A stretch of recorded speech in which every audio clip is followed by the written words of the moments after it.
The following is a world-class Bullshitters exclusive.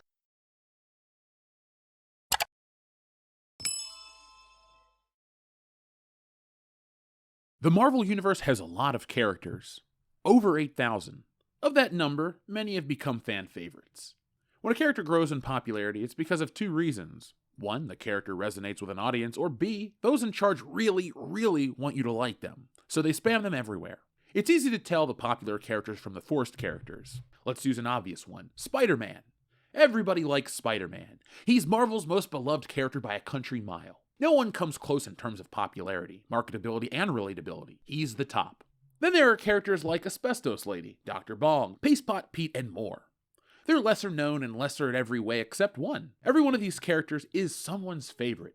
Good or bad, people relate to these characters, and when you change them, it creates a problem. Before we can discuss the problem it creates, let's talk about why people love these characters. The stories that feature these characters take us on great adventures. They immerse us in fantasy world. They change our point of view. They scare us. They make us laugh and cry. The characters bring stories to life and join us on the journeys throughout the pages of our favorite reads. But have you ever thought what happens to our brains when we let them take us on fictional adventures? Psychologists have come up with some ingenious techniques to measure how we connect with characters in books, and they're still discovering how fictional characters might help us better understand ourselves and others. By conjuring up vivid images of different characters and letting us connect or empathize with them, books help us explore our own identities and put ourselves in other people's shoes. Our favorite characters really can take us on the most incredible journeys. These characters mean a lot to people, even if they aren't the most famous ones. From the info I found above to other data I've collected myself, it's obvious that people love their stories and everything associated with them. There's a new trend in Hollywood. Well, it's an old trend, but it still stinks the same. Hollywood loves to make changes to comic book characters. They think they need to spice it up for the screen or alter it to appeal to other demographics. But after they fail, and they always do, they fail to ask the right question. Why? Why did it fail? Why didn't our film make more money? Probably because it sucked, and because of this one fatal flaw that some people in Hollywood refuse to see. The characters don't look right. Makers forget that with comic books, the look is everything. If not, it's just a novel. A comic character's appearance is just as important as the costume, just like the hero is more than the costume. It's an interesting time to be alive. Some people are tired of living through historical events, me included, and our entertainment should help us escape from all the crap of today. But filmmakers think making their fantasy entertainment more like our daily lives is exactly what we want. Spoiler alert, it's not. There's an obsession with identity in today's culture. My identity this, my identity that. Your identity ends where my rights begin. Wait a sec, that's too serious for this channel. Let's change it up, shall we? No, let's not. Companies have found a way to market products in a personal, dare I say, selfish way. Social media has created a way to target an individual down to their taste in ginger ale. It's crazy, but it's the reality of the situation. Movies are not a product that can or should be targeted towards an individual the same way that soap or that can of ginger ale can be. Movie magic stems from the shared experiences. You go into a theater with 200 strangers, but come out connected because you all had a shared experience. You were briefly united for 2.5 hours, going on the same journey together and coming out different. Maybe you stand a little taller after watching the hero save the day. Maybe you're all still laughing at that joke or quoting that one line. No matter what, you did it together. That's the magic of a good film. Shared experiences can be had far apart too. Let's use the topic of today's video, comic books, and let's stay on brand with Spider-Man. I love Spidey, he's my favorite. I've read most of the books, seen all the movies, collected the toys, bought the shirts, played the games, done it all. The best part is, I'm not the only one. There are millions of Spider-Man fans out there. That means that I have something in common with millions of people, a connection, a love of Spider-Man. It doesn't matter what we look like, how we vote, where we live, we're all connected by a common thread, or web. And how awesome is it when you find new friends through a common interest? You realize that this one thing brought two complete strangers together. Maybe it's for a conversation, maybe it's for a lifelong friendship, but it's the common interest that brought two people together. As stated at the beginning of this video, people love fictional characters and develop a deep connection. People also hate change. There are countless reasons why people hate change, but there's one reason why people hate pointless change. It's pointless. If you haven't heard, Yahya Abdul-Mateen II is playing Wonder Man in a new series on Disney+. I know, hold the applause, it's only Wonder Man. But Wonder Man is okay in my book. If you don't know who he is, Wonder Man was introduced to Marvel Comics in 1964 in Avengers number 9. The character, otherwise known as Simon Williams, is the son of industrialist Sanford Williams and assumes control of his munitions outfit following the passing of his father. Williams gains ion-based superpowers, including super strength, while working under the villainous Baron Zemo and establishing himself as an antagonist to the Avengers, though later he decides to become a part of the team. I like Wonder Man enough to get this new action figure. I also like Wonder Man enough to know that Mr. the Second looks nothing like him. That's a problem for me and millions out there because when you're adapting a comic book, something full of art, the appearance is everything. You're tasked with looking and feeling like the book. If appearance doesn't matter, adapt another John Grisham novel. Without the art, you don't have a comic book. So much time and effort gets put into making these characters' costumes look right, so why not get the alter ego right? The real person under the suit is 50% of the property. This is Peter Parker. This isn't. This is Clark Kent. This isn't. This is the Fantastic Four. This isn't. Wonder Man is a C-list Marvel character, but he's got a fan base. The Fantastic Four have a much bigger fan base that dates back to 1961. For as much success as the Fantastic Four has had in print, the movies have had none. In fact, the last Fantastic Four film was an abject failure. One of the reasons people passed on Josh Trank's Fanforstic film was because of the changes made to Johnny Storm. Johnny and Sue were brother and sister. The film had to introduce adoption and other convoluted plot points just so they could be brother and sister, but still be different races. It was a series of hoops no sane person would jump through, and that's why Fanforstic made no money. Isn't it wonderful they're making another Fantastic Four film and they want to try the same race swap play?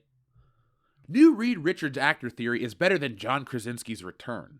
William Jackson Harper's Ant-Man 3 casting creates a new Reed Richards actor theory, and it is better than John Krasinski's Mr. Fantastic return. What does that actually mean? There's a new Reed Richards actor theory for the MCU now that William Jackson Harper officially joined Ant-Man and the Wasp: Quantumania. The timing of his cast announcement does not only indicate that he only recently joined the movie, but instead seems to be tied to the secrecy of the role.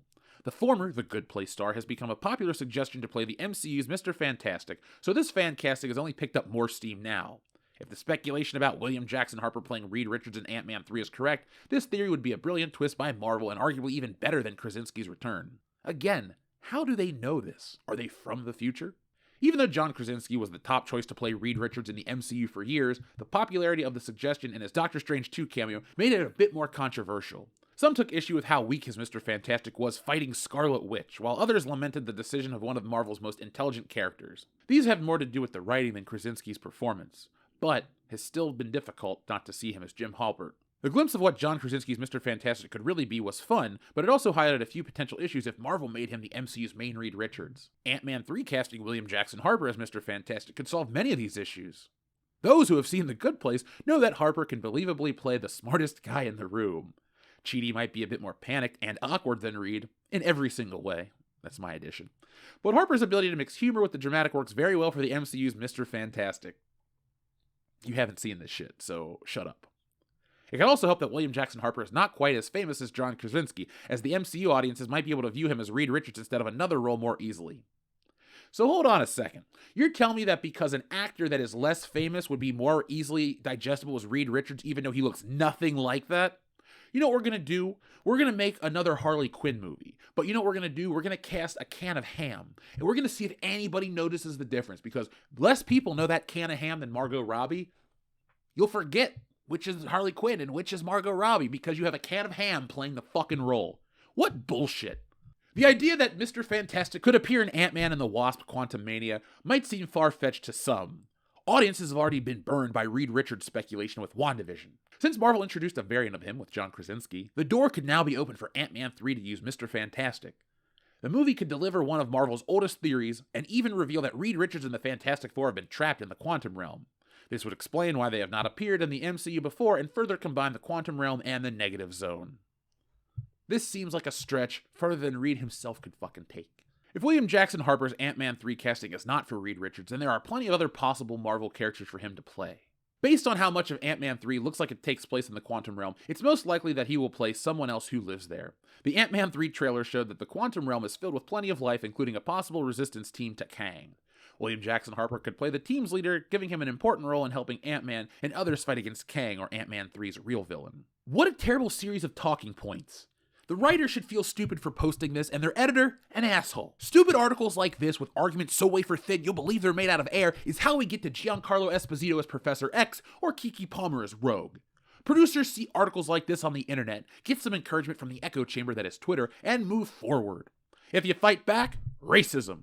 Changing the white characters is appropriation. If it's not, then stop bitching about Halloween costumes, haircuts, and your feelings. It says very damning things about one's culture if you see stealing others is acceptable and only cry when you're the victim. Changing up these characters' race is really just a ploy to make more money. Disney thinks there's secret new money out there. All they have to do is pander to a demographic and poof, it appears. That should say a lot about how they see certain portions of their audience.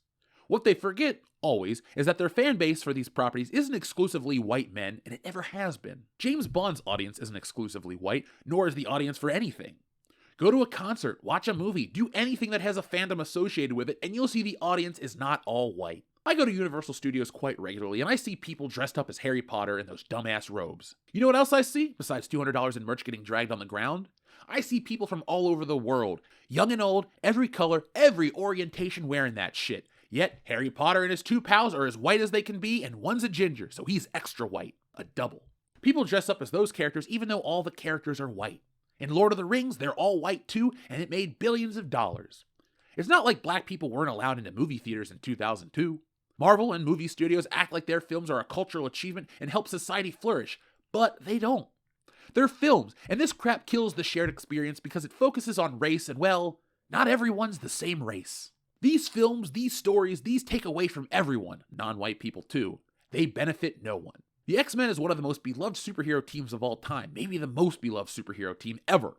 Their absence from the MCU has created a lot of speculation as to the direction the MCU is taking. We may have some new information. This comes from our good pals over at That Park Place.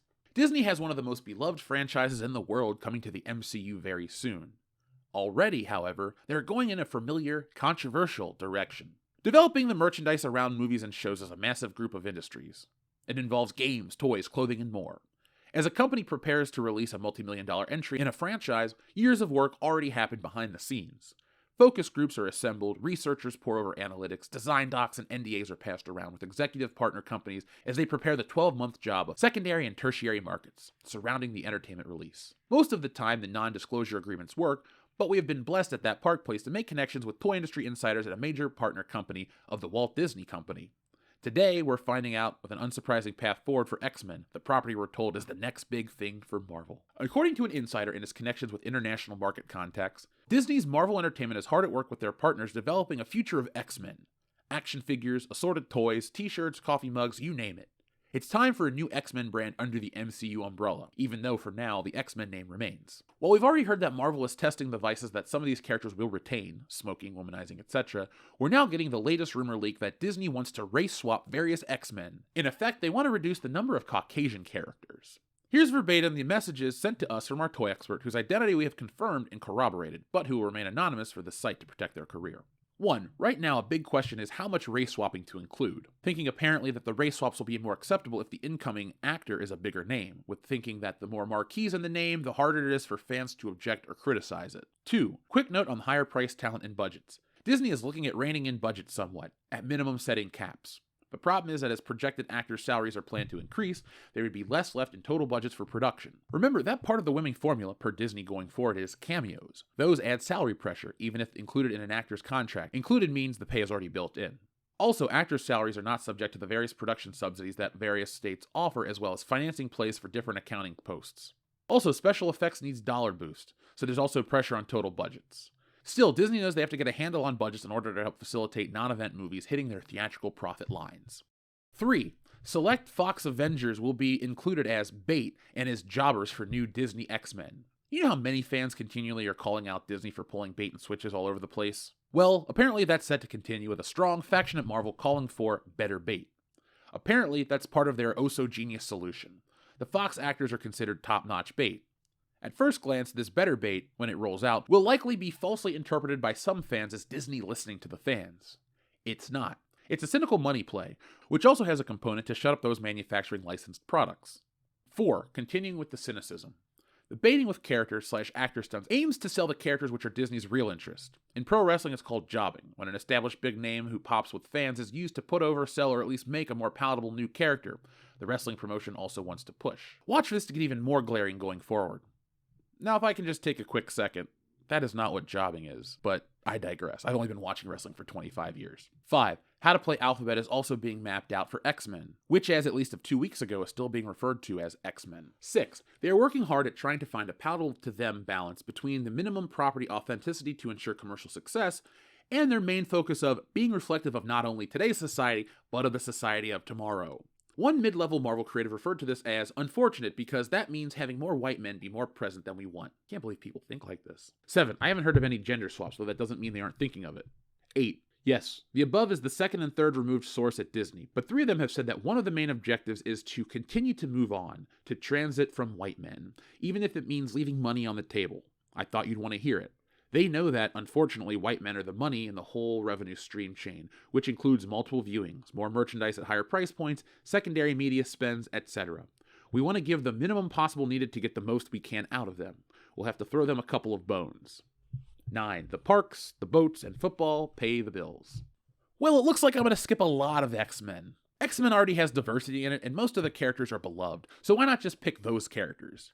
Do the work and find a way to write in Bishop instead of making Gambit or Cyclops black. Actually, let's get Natalie Portman to play Storm while we're casting, can we? I believe one of the reasons Marvel wants to promote these changes in the MCU is because it insulates their films from criticism. Just look at Black Panther: Wakanda Forever.